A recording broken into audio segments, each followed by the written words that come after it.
Alberta Premier Danielle Smith there on the latest state of talks with the federal government as both sides work towards a so-called memorandum of understanding over a potential pipeline project and changes to environmental laws. Smith had previously set a deadline by this past Sunday's Grey Cup, and now she says she's hoping for one by the end of the month. Let's bring back our front bench, Dan Moulton, Larissa Waller, Kathleen Monk, and Laura Stone to talk about the prospect of that.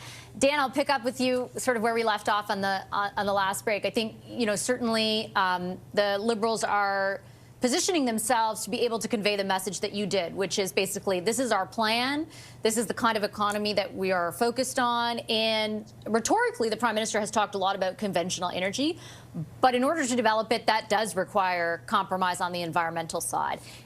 Will he be able politically to square that circle? I think in the short term, yes. I mean, we've seen him walking that tightrope, as you outlined it, for the last 8 months, and I think doing it pretty deftly, right?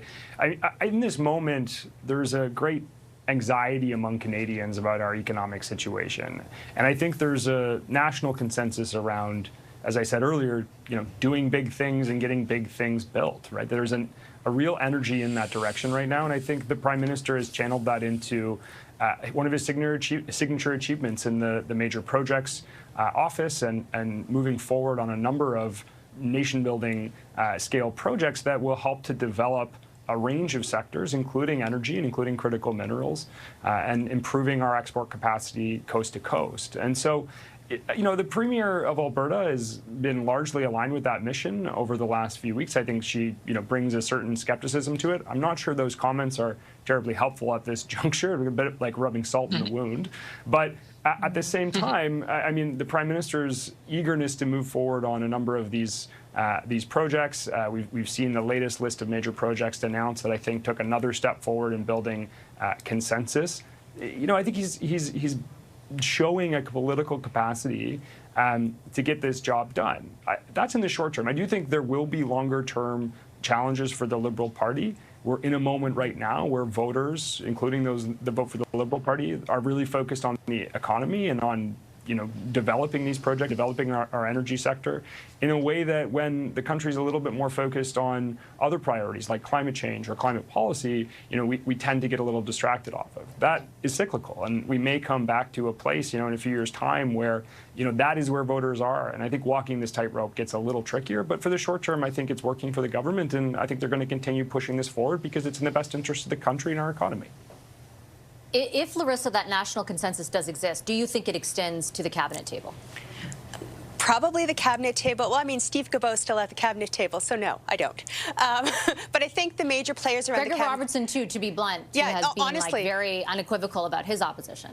100%. And so I don't envy the role that the Prime Minister and the game the Prime Minister has to play of managing his caucus and his cabinet that includes both Minister Hodgson and Steve Guilbeault, right? And his BC caucus that, frankly, I think will do everything they can to stop this. And I don't blame Danielle Smith for calling them out and saying the quiet part out loud.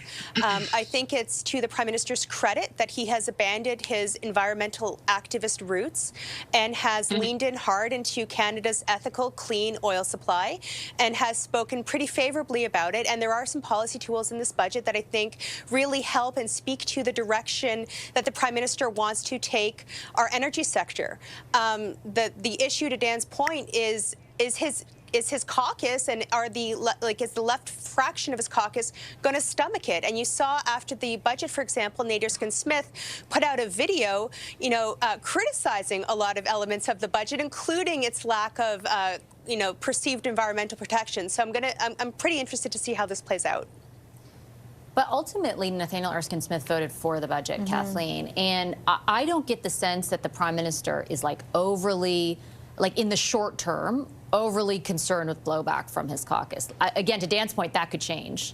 But he doesn't give that impression. That's not the vibe I have. Yeah. No, for sure. I mean, it was 6-7 months ago that he actually, gave them life again, right, and gave the Liberal Party the chance to form government. So I think he can keep his caucus in line, although I think Premier Danielle Smith is right to poke, not only cabinet, but caucus, as Larissa says, and see if she can, sow those seeds of discontent more. Will they have to wait till maybe more Liberals raise their hand and decide they're exiting politics before such an MOU? Maybe it's not going to be the end of November. Maybe it's going going to be 2026, beginning of 26, before they can come to some understanding. But I just want to make one quick point.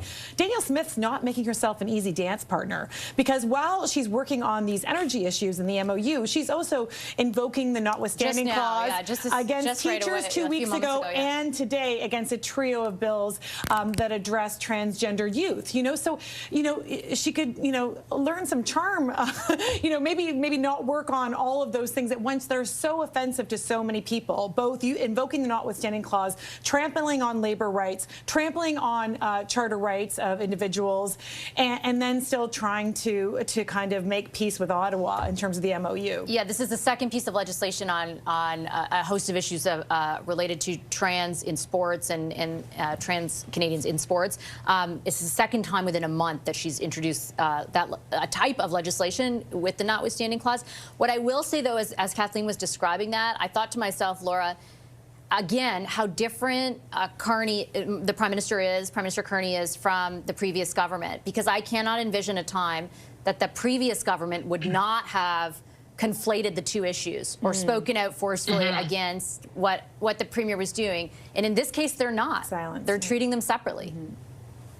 Yeah, and I mean, Danielle Smith has been remarkably deferential to the Prime Minister, right? She has not come out and spoken very critically of him. In fact, she's been almost his biggest champion at times, which is the bizarro world that we're living in.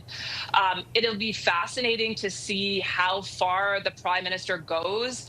I think he has said publicly that he's not willing to repeal all of these so-called bad laws that Danielle Smith wants repealed. And I think he's trying to strike a happy balance between supporting these pipeline projects, but he'll obviously have to bring in the environmentalists or the climate change activists, not just from within his caucus, but among the broader public too. He will have to do something to pay tribute to them as well. So I don't think it's just within his caucus that he has to worry about. He has to worry about the broad public that I think does still care and believe in climate change and wants something done on that front, as well as David Eby in BC, the Premier, who has spoken out repeatedly against a pipeline. He is going to have to do something to bring him in. So he's got a very delicate balancing act to do.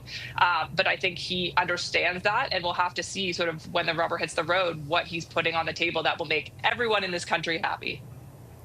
Just another day at the office. I'll leave it there. Thanks, guys. Appreciate a wonderful discussion. Our front bench, Dan Moulton, Larissa Waller, Kathleen Monk, and Laura Stone.